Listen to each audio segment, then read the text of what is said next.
The D, man. Yeah, shout out my nigga from D's Media, you feel me? Yo, it's your boy D's Media back with another one, man. Like, comment, subscribe to the channel on the road to 100K.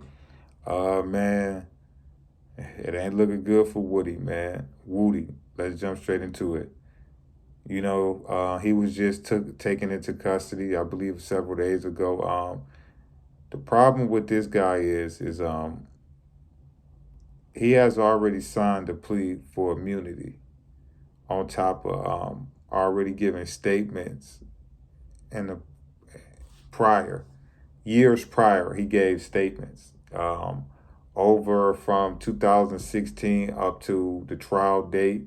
You know, this guy gave 6 interviews. You know, they say approximately 9 hours worth of 9 hours worth of interrogation, pretty much. Years down the line, you know, when a lot of that stuff is coming to the light that he said, he's not getting on the stand and saying it, what he said back then. So he agreed for immunity, that he was going to agree to testify, and everything that he said in those interviews he was going to get on the stand and say. But since Woody been on the stand, he's totally done the totally opposite. And he's almost, in a sense, embarrassing the state and the government, because here it is that you gave this guy full-blown immunity, you know, so he don't be charged in anything, because that's all he kept saying from the jump. I don't want to say nothing because I don't want to incriminate myself. I don't want to say nothing because I don't want to incriminate myself. If y'all watch those prior interrogation videos, that was one of the main things that he was concerned with. He didn't want nothing he said to be used against him. So they drawed up the immunity for him to testify. But since he's been on the stand, he's only really helping the defense. He's not really helping the state. And at this point, it's too late because he's already on the stand, you know. But where I feel like this guy is going wrong at is, regardless of the fact of you getting up there and saying and agreeing to what you said, or pretty much repeating what you said in the interrogation room. You already signed off on the interrogation videos and said clear as day that it was you. You know, when you get interrogated and all of that, you have to sign off on that evidence to be used in court. You get what I'm saying? Like, you have to know that, like, all right, you are being recorded and stuff like that. They can't just they can't just record you without telling you. You feel me? So the fact that he's aware of that, that's him clear as day on these videos, you could try to go to court and try to reword it and rephrase it and try to save Thug and them now. It's kind of too late, you know? I feel like at this point, man, he probably feel like he already done said enough in them interviews. So if y'all not going to use them interviews or what I done said up to this far with the last judge, I think, you know, he might be done testifying, you know. I think he might be willing to just go back to prison, you know. And that would kind of help Young Thug and them, you know. But pretty much it's looking like, I could be wrong, but it's almost looking like, you know, this guy is refusing to testify again, you know. And he has that right.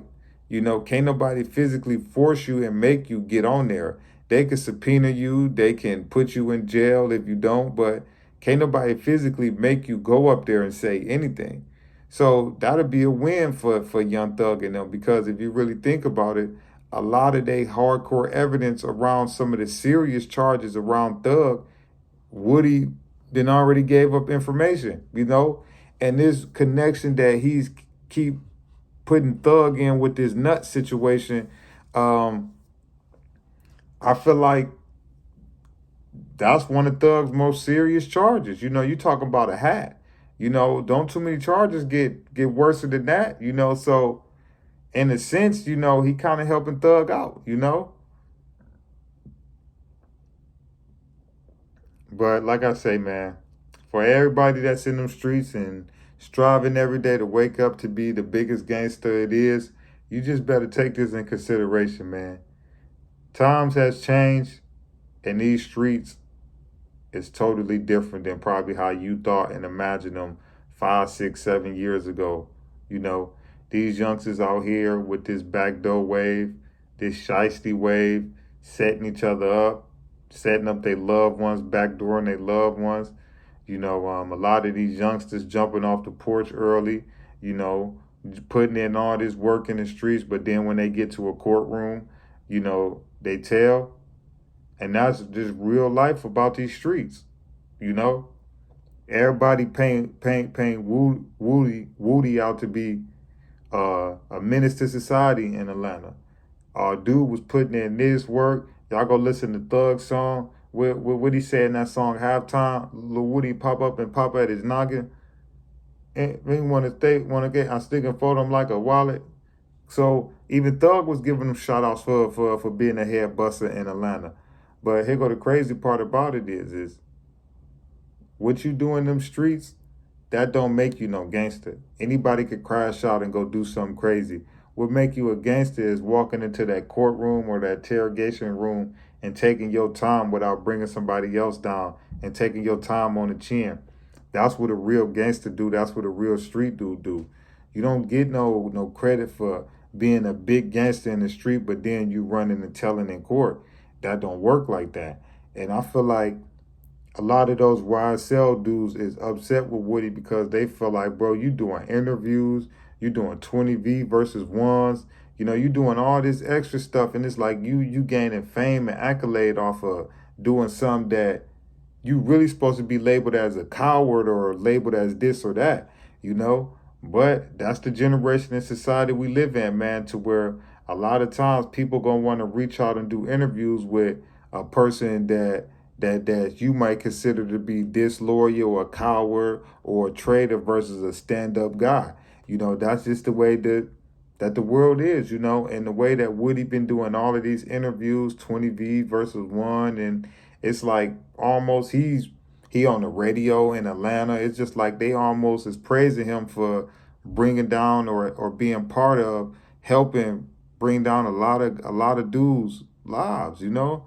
But that's why I'm not in the streets no more, and that's why I would recommend nobody get in the streets, you know. But I appreciate everybody for tapping in with me on this video. It's your boy D's Media signing out. Y'all like, comment, subscribe to the channel on the road to 100K. But yeah, man, YSL Woody was taken into custody, man, after the judge clearly asked him before she released him on a Friday. She said, do you plan on coming back to testify? He said, depend on how I feel when I wake up. And pretty much how he felt was he didn't want to testify. But because of his situation and him being under immunity and being under oath already, he pretty much got to testify. Even if he get up there and say the craziest thing like he been saying, he got to get up there and say something. That's part of his deal, you know. But it's your boy D's Media signing out. The D, man. Yeah, shout out my nigga from D's Media, you feel me?